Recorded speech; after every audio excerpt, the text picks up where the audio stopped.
Hi, I'm Sharath Chandra. I head learning and development for Infosys BPM.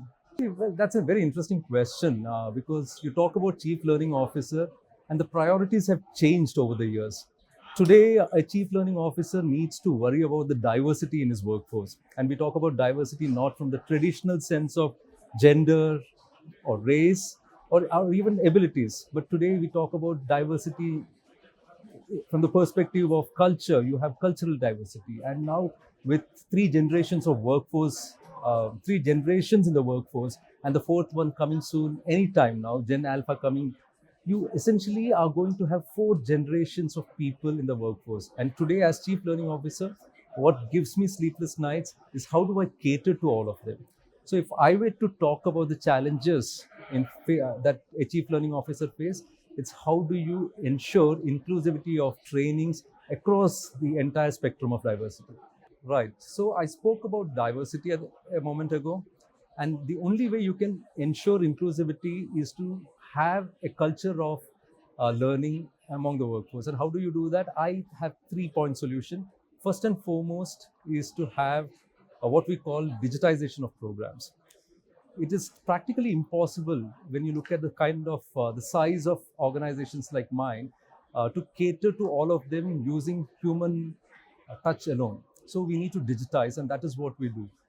We do it in the form of LMSs, LXPs, and so on. The next is hyper personalizing learning. And what do I mean by that? It is to ensure that you allow people to learn what they want, uh, ensure the learning solutions are designed and catered to specific sets of people. And finally, something that is most dear to me and what I'm a big proponent of, that is democratization of learning. And what do I mean by democratization? Ensuring that learning is open for all. You do not have a top-down approach to learning. You have a bottoms-up approach. You let people learn what they want. And that is the true sense of democratization of learning. Oh, we do have a lot of success stories, and I would like to mention two of them. Something that we call I Leap Next, which is Infosys Learn, Earn, Aspire, and Perform. What we do, this is for entry-level resources, and what we lay out to them is a 3-year learning journey.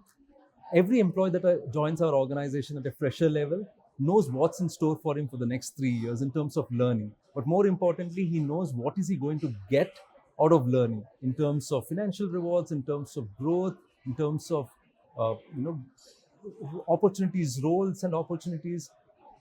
There's absolute transparency given to an individual when he or she joins.